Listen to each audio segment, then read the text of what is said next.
What's up, guys? Welcome back to GoldClassGaming. Today I'm back in Counter-Strike Global Offensive going over some of the actual gameplay changes in the Gamma update, aside from the actual Gamma case and the new Gamma knife finishes. Now, for starters, there are 3 new weapons that have had sound changes, as well as 1 overall sound change. I'm going to start with the overall sound change. Now, when you are low on ammo, a different sound plays when you are shooting your weapon that all players can hear. This is supposed to motivate players to push you since they know you're low on ammo. You can listen here, and I get down to like 2 bullets. You'll start hearing this different noise saying that I am low on ammo.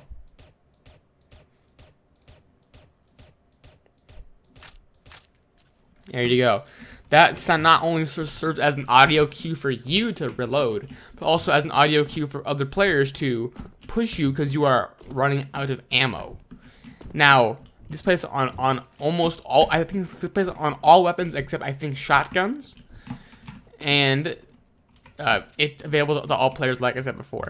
Now, the Mag 7, the M249, and the Negev have all had changes to their sounds. So we'll start with the Mag 7. You can see when I pull it out, it sounds different as well as when it shoots.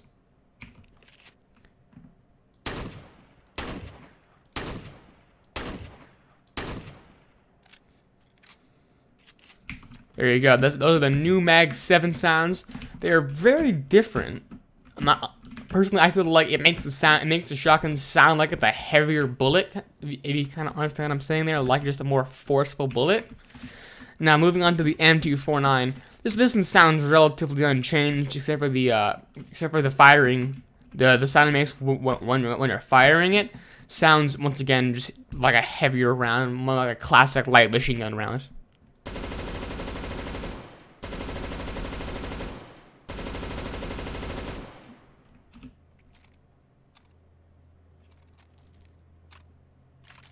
There you go. You can see the reloading and pulling it out sound almost exactly the same, but it's shooting that really just sounds. They make it sound like a more accurate light machine gun sound. Now, moving lastly to the Negev, which you can see pulling it out sounds the same, but I think reloading and shooting it sound different.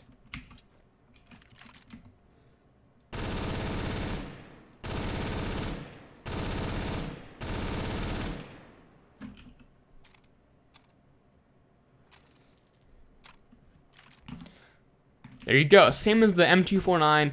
They make it sound like just a much heavier light machine gun round to more accurately fit the kind of gun it is. Now, according to the website, it lists the changes as upgraded sound fidelity and reduced distortion for Mag 7, M249, and Negev. Now, there's also a new sound for the smoke grenade as it's just passively there. This is supposedly so people.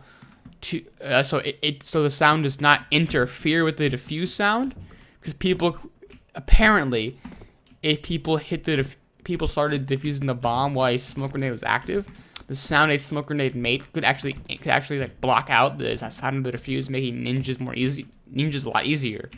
So this is supposed to make sure people can hear a diffuse sound no matter what. So I'll let you guys hear the new sound of smoke grenades.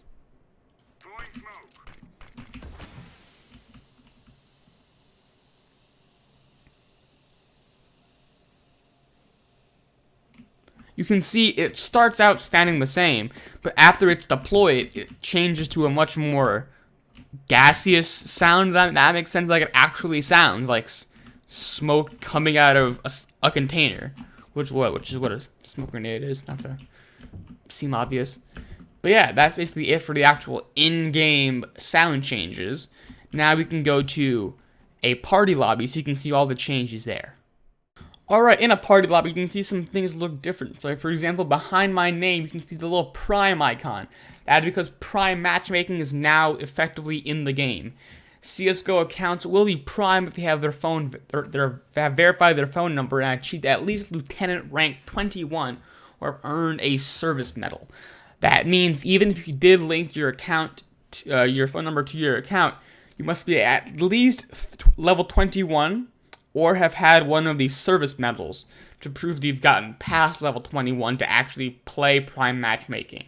This is just an extra step to make sure that people can't just get a new account and instantly start playing competitive, because now they have to be 21 at least and have a phone number linked to their account to actually play Prime Matchmaking with you. When you're queuing up solo or with you can choose to Prime Matchmaking exclusively search for Prime matches, or prioritize Prime matches but allow non-Prime. But if you're playing with a party, for example, 5 people, every single one of them has to be Prime to be able to have the exclusively search for Prime matches or prioritize Prime matches. If one of you is not Prime, you'll be all forced to play just regular matches. Now, some other changes to leveling. New CSGO players will now get a significant earned XP boost multiplier in recruit and private ranks. The recruit and private ranks, I believe, are the first 5 or the first 10 ranks. Now, that means if you're a new CSGO player, meaning you just bought the game, you'll get an XP boost just to help you get up those ranks faster to get into competitive. And also, now the level required to play competitive is only level 2 opposed to level 3. That got reduced now just to make newer players able to play a lot faster, which is cool. The Operation Wildfire Access Pass is no longer available for purchase in-game. It's fine, you can buy them all over the community market. And also they added the Gamma Case and the 17 communicated weapon finishes and all new knife finishes. That's it. And that's basically it for all the changes, opposed to just some minor gameplay changes. Like in classic game modes, any money earned by a player mid-round will no longer be available for spending during the same round. Examples: people would buy no armor on pistol rounds, get 2 kills, run back to spawn before buy time runs out, and then buy a MAC-10 or an MP9, because they'd have just enough money to get it. That's not available, because they can get those 2 kills, but the money they earn for those 2 kills is not available to them until next round. Suicide or disconnect compensation will no longer be awarded in warm-up or during freeze time period.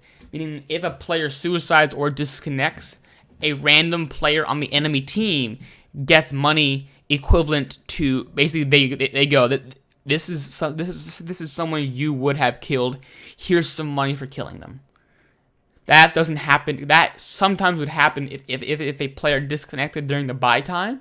It would give an opposing player money, which doesn't make sense because you can't kill anyone during buy time. Same thing during warm up. Once again, that shouldn't matter. When controlling the bot and surviving the round running at a time, the controlling player is not eligible to receive end of round money. Meaning, if a terrorist lives, even though time has run out, they get 0 money for surviving. But there was a problem where if a player was controlling a bot and the bot survived the round, the player controlling the bot would get no money. Now the player will still get their end of round money. And also, lastly, remove a legacy 2.5 seconds spawning grace period for players who reconnect to the round after the freeze time is over.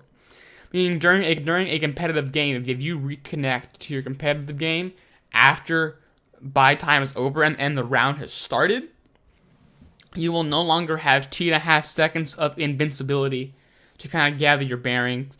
You'll just be tossed right back into it. So no questions asked. Also, one last thing I forgot. There's now a new sound when you actually talk in a lobby, so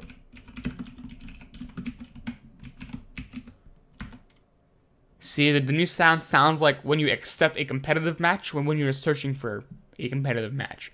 Anyway, that's basically it for that is it now for all the actual major updates and the Gamma update. I would like to thank you all for watching, and I will see you all in the next video.